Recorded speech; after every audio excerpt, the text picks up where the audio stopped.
Amigas y amigos del Arriero, nos encontramos para una nueva conversación y esta vez vamos a comentar un libro que salió hace algunos meses, fue presentado en la Feria del Libro de Lima, en la FIL, pero su autor no vive en el Perú, aunque tiene una profunda e intensa relación con el Perú.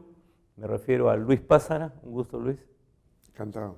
Y el libro se llama La ilusión de un país distinto, que como ustedes ven en la portada, tiene además una larga lista de nombres, son 30 entrevistados que hablan sobre cambiar el Perú de una generación a otra, que es el subtítulo del libro, que además es un libro que dialoga con otro libro anterior de Luis Pázara que se llama ¿Qué país es este?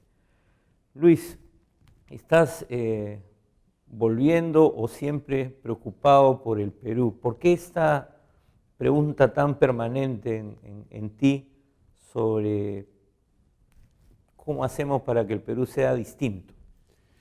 En el primer libro, porque creo que esto tiende a ser una serie. Sí, es un díptico, por lo menos hasta ahora. Quizás sea un tríptico.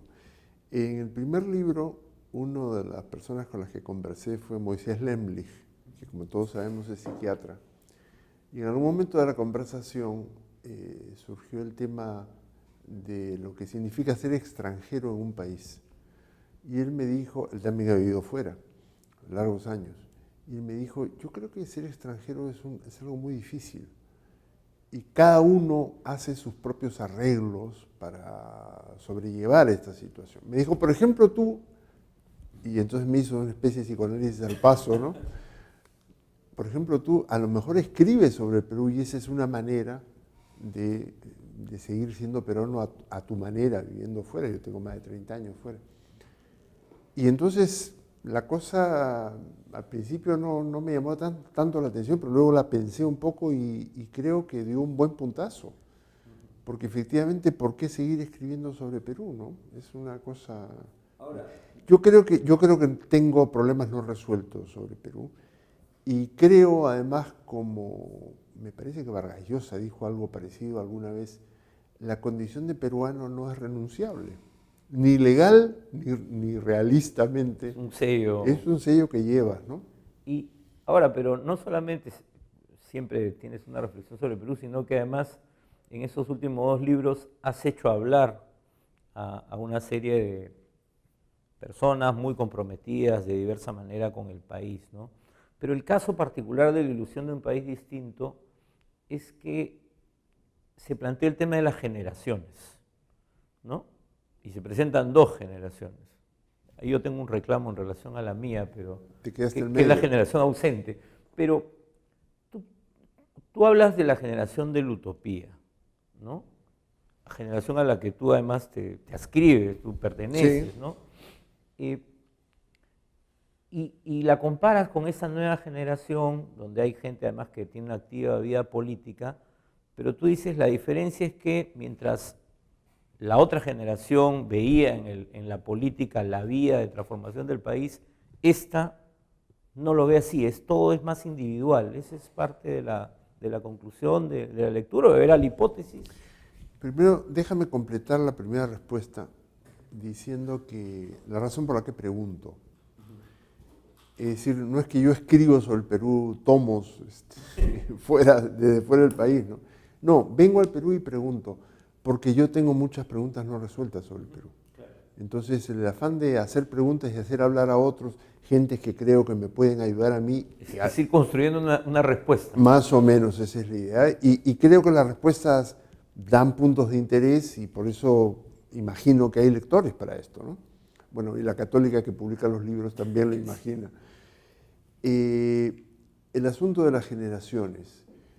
Efectivamente, yo creo que la primera generación tiene en común no solo haber visto a través de la política o haber visto la necesidad absoluta de cambiar el país solo a través de la política o principalmente, sino que la mayor parte de esa generación, o una buena parte de esa generación, y sí la mayor parte de los entrevistados que corresponden a la generación de la utopía, creyeron que se necesitaba un partido político para cambiar el país. O sea, el silogismo es, hay que cambiar el país, hay que cambiarlo desde el Estado, hay que cambiarlo tomando el poder, hay que construir un partido político para tomar el poder. Y además que tenía que ser un partido político diferente al APRA. Ah, claro. Porque es algo común en Claro. todos los entrevistados, ¿no? No hay Así ningún es. aprista, digamos. No. Es otra pregunta que tenía, pero Bueno, te diría rápidamente que el APRA abandonó el proyecto de cambiar el país, creo que hace muchos años, ¿no? claro. Entonces, porque es una generación que está marcada por marcar esa diferencia con el APRA, pero también, como tú dices, por esta convicción de que tenía que haber un partido político que transformara. Sin embargo, eso nunca se pudo construir.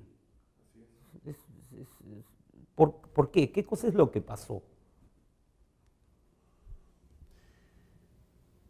Ya voy a ir más allá de mis entrevistados. Sí, claro, claro.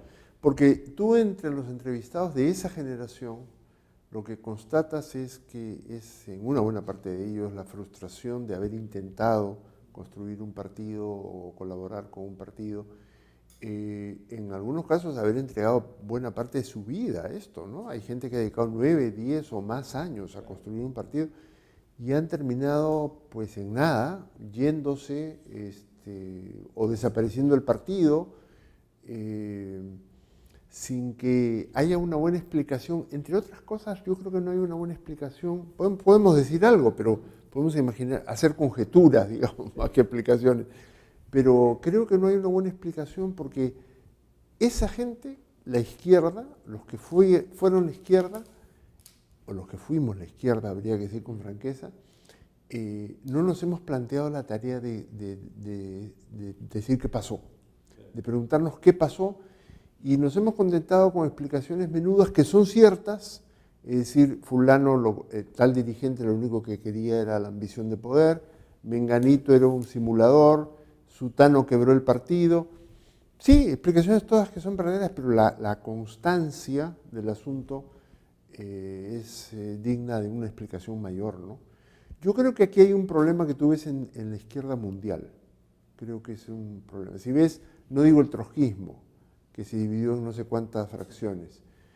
Incluso los partidos comunistas, ¿no? La gran división, bueno, empezando por Stalin y Trotsky, pero luego... Claro, eran múltiples facciones. Siempre esto se repitió y se repitió. Yo creo que ahí hay una herencia divisiva, digamos, que está en el seno de la izquierda. Que curiosamente, en los testimonios de la otra generación, en los pocos que tienen actividad política, también eso aparece como una sombra, un fantasma, ¿no? Esta idea de que esas divisiones se siguen produciendo. Sí, bueno, el Frente Amplio se dividió Claro, ahora. sí, y lo dice Natalia Guiñez, me parece. Claro. Entonces esa herencia continúa.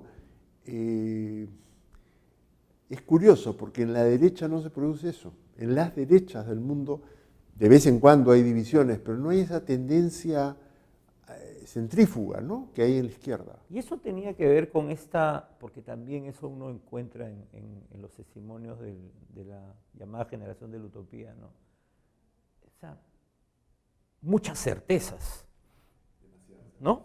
O sea, la verdad, se sentían que tenían la verdad. Claro, 30 o 40 años después pueden expresar sus dudas, pero esta idea de que hay una verdad Que eso lleva al dogmatismo y lleva a la división rápidamente, porque claro, tu verdad no es exactamente aquella en la que yo creo, entonces primero nos peleamos y después abrimos un grupo distinto. Esto ha sido toda la vida. Claro, quizás es como una tendencia religiosa, ¿no?, como ha ocurrido en el catolicismo, es decir, el cristianismo. Tú tienes que ser hereje, digamos, es la única manera de discrepar, ¿no?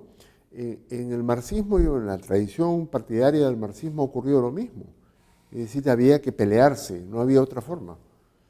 Claro, y algo que me llama la atención en relación al segundo grupo, a los más jóvenes, ¿no?, esta generación de 45 años para abajo más o menos, es que todos hacen muchas referencias a libros. a lecturas, de lo más diversas además, ¿no? Filosofía, literatura, literatura, emprendimiento, todo. Todos leen, ¿no? Curiosamente en el primer grupo no aparece tanto, aunque hay también, y hay gente que ha leído mucho, pero los libros no aparecen como algo tan importante. No sé si lo has percibido o No, son, no lo he porque percibido me ha llamado la atención, ¿no? ¿Sí? Porque se habla más de las convicciones que de aquello que en los libros encuentra la otra generación. Yo hice yo planteé el tema de las lecturas a los dos grupos. Y más bien tuve la impresión que en el segundo grupo había gente que le costaba un poco de trabajo buscar.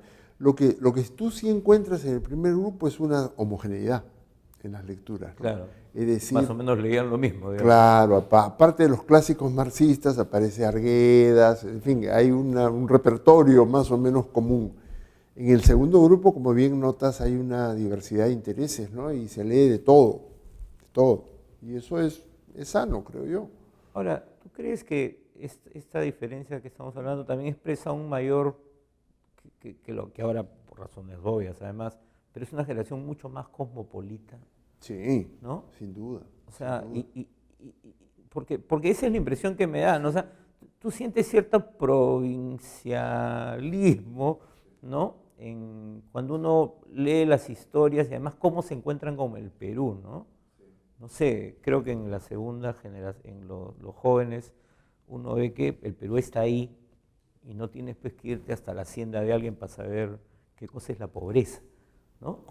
Como ocurre con una de las Claro, entrevistadas. pero con varios, no es como que este shock no es tan brutal como el que podía producir a esa generación de la utopía. Bueno, en descargo de la generación de la utopía, porque yo conocí el Perú también, no yendo a una hacienda, pero yo participé en un programa de cooperación popular cuando era universitario y ahí descubrí el Perú. Fui a la Sierra de Cusco y me mandaron a la Sierra de Cusco y estuve 2 meses en una comunidad en que se hablaba quechua y yo no hablaba quechua. Es como un Claro, extraterrestre. me sentí extranjero, ¿no? Entonces, lo que digo es que ya no es verdad pues que el Perú es Lima, ¿no? Es decir, esta generación tiene al Perú acá, adentro, en Lima, lo encuentra en la esquina, como dice Vania Macías en el semáforo, ¿no? Sí, como cuenta Vania Macías a propósito de su experiencia. Entonces, la generación de la utopía no los teníamos tan a la mano a los representantes del otro Perú, el Perú no limeño, digamos. Hoy día están acá, son hijos de migrantes, son hijos de Claro, me provincianos. estabas haciendo acordar a una conversación con José Luis Renique sobre el libro que empieza con este relato de González Prada, Imaginando la Nación. Y claro, él decía, muchos de los intelectuales de aquella época se tenían que imaginar a ese Perú que estaba al otro lado de los Andes, Claro. ¿no? El mismo Mariátegui. Claro, exacto, pero ustedes con cooperación popular, muchos de ustedes, y después por otros procesos personales, en fin, salen y se encuentran con el país, ¿no? Ahora, ese encuentro, ¿tú crees que fue fundamental para las opciones que se tomaron? Yo creo, bueno, en mí fue fundamental y creo que en mucha gente fue fundamental. Sí, sí. Sí, el país te chocaba, o sea, te sentías, muchos de nosotros creo que nos sentimos mal de tener las condiciones, que no eran condiciones privilegiadas, pero relativamente sí lo eran, resultaban privilegiadas por el hecho de que había un país al que nosotros no mirábamos, porque ese es el problema, yo creo, de buena parte de la generación de la utopía, y es que descubrió que sus padres, sus abuelos, el colegio en el que habían estudiado, etcétera, no miraba al país. Y yo creo que este es el hecho fundamental. Hoy el país lo tenemos ahí, está claro, ¿no? Es imposible no mirar el país. Aunque de vez en cuando ocurre que uno escucha ciertas cosas que parecerían no mirar al país, pero en general yo creo que el país ya se nos ha impuesto como una realidad a la que no se puede dejar de mirar. Ahora, quizás por eso, además de, bueno, y al fin de la crisis de las ideologías, la caída del muro, etcétera, esta nueva generación, digamos, de alguna manera al tener, como tú dices, el Perú, el Perú está acá, bueno, está también allá, pero estamos todos mucho más conectados, de alguna manera no logra cuajar algún tipo de proyecto colectivo, conjunto, porque lo que uno descubre ya no es solamente la explotación que había del gamonal al indio, digamos, que es un poco la gran imagen que alimentó a las generaciones anteriores, sino que hay una cantidad de desigualdades, inequidades tan variada que cada quien trata de resolver lo que se pueda, como dicen varios, ¿no? ¿Es eso? Sí, sí. Yo creo que hemos perdido la imagen de conjunto del país con la cual trabajó y se movilizó la generación de la utopía. Creo que eso se ha ido resquebrajando. Creo que las grandes ideas teóricas sobre el país un poco arrancan con Mariátegui, periodista, pero de una gran intuición, y cuajan en los años 60 con todos los trabajos que se hicieron en torno al Instituto de Estudios Peruanos, ¿no? Los trabajos de Kotler, de Matos, Fuenzalida, etc. Yo creo que ahí había una visión que ya no está vigente. Creo que tú puedes rescatar algunas líneas, pero eso no está vigente. El Perú se ha hecho mucho más complicado. Resiste a visiones simplificadoras, ¿no? Como intentó Sendero trabajar con una de ellas y así le fue, ¿no?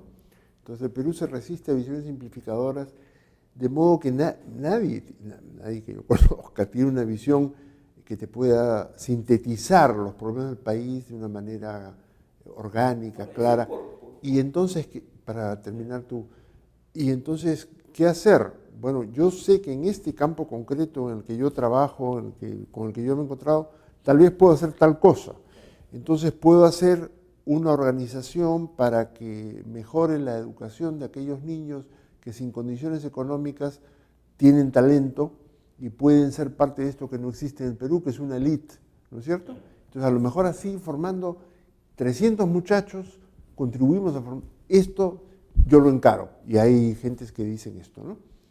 Y el otro conoce otro sector, el de la lucha en los términos de la violencia contra la mujer, y entonces hay un grupo de gente que se reúne y hace ni una menos, y está logrando cosas importantes en este momento. Que además es una pelea que está hoy vigente, y tenemos una conciencia, como se ha visto en el concurso Miss Perú, tenemos una conciencia sobre el tema de mujer que evidentemente la ha logrado la movilización de esta gente, ¿no? ¿Tú crees que eso es lo que más está cambiando? Porque me acuerdo también una conversación con Willy Nguyen sobre el tema, y me decía, pero este poder conservador resiste, no, claro, resiste con mucha fuerza, ¿no? Y va a tomar todavía mucho tiempo para que terminemos de ser algún día un Estado laico, ¿no? Además, ese poder conservador se renueva, ¿no? Yo creo que los evangélicos son una gran forma de renovación de ese poder conservador. Un poco a la bruta, pero ahí están, ¿no? Ahí están, movilizan y convencen incluso con mentiras, ¿no? Lo que ahora se llama fake news, pero están muy activos. Entonces no es simplemente una tradición de los abuelitos, es una cosa que está muy viva ahora, ¿no? Ese poder, esa resistencia. Pero creo que el gran cambio del país consiste en una conciencia distinta sobre una serie de temas, ¿no? Que no es solo conciencia de derechos, yo creo que también, o fundamentalmente quizás es conciencia de derechos, pero creo que ese es el gran cambio del país. Ahora, ¿por qué es que no se logra construir una visión de conjunto, o un discurso, o una interpretación? ¿Es porque los intelectuales peruanos se volvieron ociosos, dejaron de pensar, porque todavía estamos en una suerte de magma que no termina de cosas? ¿Qué pasa? O sea, porque no se encuentran esas explicaciones, y todo el mundo las añora, pero nadie acierta, digamos, ¿no? Bueno, mis libros, haciendo preguntas, buscan esa... Claro, es una aproximación. A ver si se arman un rompecabezas, ¿no? Alguien me dijo respecto al primer libro, ¿A qué país es este?, que eran piezas de un rompecabezas. Sí, a lo mejor ese es el intento. Pero no tengo una buena respuesta para esa pregunta. Creo que en parte el país ha cambiado muy rápidamente. Hay cosas que existen en el país y que mucha gente no las conoce, no porque no quiera conocerlas, sino porque están produciéndose tan rápidamente que no hay tiempo para procesarlo, digamos. sí, para digerir los datos, ¿no? Pero creo que el país nos sorprende por el cambio. Entonces creo que ese es un factor. Lo que hay son intentos de explicar ciertos temas de manera más o menos clara, ¿no? Por ejemplo, en historia yo creo que se ha avanzado muchísimo, ¿no? Hay una mejor comprensión de historia, menos simplificadora de aquello que varios científicos sociales llamaron, a partir de Gonzalo Portocarrero y Patricia Olear, creo, la idea crítica, ¿no? Que era una visión simplificadora de buenos y malos. La historia del Perú es más complicada que eso. Pero en fin, creo que en historia se ha avanzado. Pero en cosas muy contemporáneas, como por ejemplo el movimiento subversivo de Sendero y el MRTA, yo creo que no se ha avanzado. Todavía no tenemos buenos libros sobre eso, o hay muy pocas cosas, ¿no? Porque hay mucha cosa periodística, que bueno, Sí. en estos días han salido varios libros, Sí. pero Sí, yo estaba leyendo uno que no voy a decir cuál es, pero que me ha decepcionado, porque no. El libro de Dinica Asensio me pareció muy útil, el de los jóvenes, el de los jóvenes. senderistas Sí, de Lima. te toca un punto. ¿Por qué es que los jóvenes se apuntaron en una cosa así? Y cambia un poco la mirada que teníamos, la mirada de Gregori de hace ya del 84. Sí. Pero en ese tema no solamente no hay un acuerdo en el país, cosa que es otro problema distinto y más grave en realidad, sino que quienes nos hemos interesado de buena fe, digamos, en entender el asunto, no encontramos todavía una explicación completa. Entonces, no sé, yo no creo que sea ociosidad de los intelectuales, creo que son los límites que tenemos para entender este país, ¿no? Ahora, hay un gobierno, hay dos gobiernos que son claves en la historia de estas generaciones. Uno es Velasco, el otro es Fujimori, ¿no? Se van a cumplir 50 años del golpe militar, empieza a haber, creo, una nueva reflexión sobre Velasco. ¿Tú crees que ya estamos preparados para poder terminar de entender aquel proceso o todavía las discusiones van a ser encarnizadas? Quizás las discusiones van a ser menos encarnizadas de lo que han sido, entre otras cosas porque hay menos conciencias de ese periodo y porque algunos de los enemigos se han muerto, ¿no? Los enemigos acérrimos del proceso. Pero creo que no hay una comprensión suficiente, ¿eh? Y creo que va a haber debate. Te pongo un caso específico, por ejemplo, la reforma agraria. En la reforma agraria se ha formado un consenso falso de decir, bueno, sí, se acabó con la oligarquía terrateniente, pero la producción desapareció. O sea, si tú consultas gente que sabe del tema, estoy pensando en alguien como Fernando Eguren, por ejemplo, te va a decir que no es verdad que la producción desapareció y que no es verdad que el único logro fue la desaparición de la oligarquía. Entonces, creo que todavía falta un análisis un poco más fino de esa etapa y todavía hay un sector social. En el primer libro esto está explicado muy bien por un empresario que yo entrevisté y que consiste en el resentimiento. Claro, que se sigue sintiendo víctima. El resentimiento se sigue viviendo la expropiación. Lo hubiese vivido o no, además, porque hay mucha gente que se siente expropiada aunque nunca tuvo. No expropiaron nada, pero exacto. Sí. Todavía hay una cuota de resentimiento en un sector social muy fuerte. Pero a ti te parece que, o sea, tengo la impresión que es un momento clave y al no poder terminar de tener una interpretación clara sobre ese momento clave, eso bloquea Sí, las lecturas de los procesos posteriores, ¿no? Este debate sobre si... Yo estaba con Enrique Mayer hace poco acá también conversando, entonces la discusión de, bueno, Sendero es visto pues por algunos como consecuencia de Velasco, la gente que ha estudiado mejor el tema te dice que no. Te dice lo contrario, te dice cómo hubiera sido Sendero si no hubiera habido Velasco. Exacto, pero eso no termina de ser un sentido común, sino que los académicos te pueden decir eso, pero ándale tú algunos columnistas y vas a ver que el discurso es externamente contrario. Es que el sentido común peruano yo creo que está bastante despistado, como dirían los españoles, ¿no? Está bastante despistado en muchas cosas. Bueno, ahora estamos asistiendo a una discusión sobre la pena de muerte que es asombrosa, ¿no? En que se dicen barbaridades o se recurre al fake news. Vi una declaración que no es de ahora, pero es de la campaña de Keiko, diciendo que ella había citado estudios norteamericanos que sostenían que la pena de muerte es eficaz. Eso es falso, simplemente es falso, ¿no? Claro, y que además más o menos una vez al año o cada 2 años se vuelve a discutir este tema, ¿no es cierto? Keiko en la campaña electoral, antes Alan García varias veces en su gobierno, ¿no? Ahora, y el otro tema Fujimori, quiero terminar con eso, porque la generación Claro. de la no utopía, Vivió bajo Fujimori y el terrorismo, ¿no? diría que son los Claro, dos crecen en ese esa contexto, atmósfera. ¿no? Y entonces, claro, el fujimorismo es curioso, porque termina sentando al neoliberalismo y esta idea de que cada quien tiene que resolver sus problemas, pero además construyendo un Estado que es la cosa más prebendaria, clientelar, ¿no? Construyendo o fortaleciendo, porque el Estado siempre fue así, Claro. ¿ah? Sí, el Estado Pero terminó siendo eso, básicamente. sí, en ese periodo. pero mucho más corrupto, además, mucho más corrupto, ¿no? Sí, yo creo que eso es lo que en parte contribuye. Yo creo que las dos cosas, o sea, si ligamos las dos cosas, el fracaso de la izquierda en la época de Velasco y lo que siguió después, y la construcción de un Estado que finalmente te roba, te engaña, etcétera, yo creo que o te lleva a una posición absolutamente escéptica en la cual tú te comportas de una manera liberal, es decir, yo me encargo de mí mismo, de mi familia y del resto que se las Y vea. cuanto menos me moleste el Estado, mejor, además. Así es.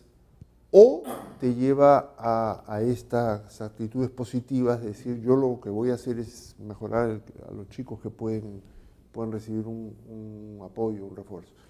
Entonces, no hay un camino político que se vea como viable. Debo agregar que esto no es solo en América Latina, yo creo que, perdón, no es solo en Perú, sino que en América Latina se nota, e incluso no solo en América Latina, ¿no? O esto termina en el desapego, o termina en una gran eclosión que de momento no se ve. Yo me he preguntado varias veces qué pasaría si el voto no fuera obligatorio en el Perú, si no hubiera multa, ¿no? Habría que ver cuántos votan.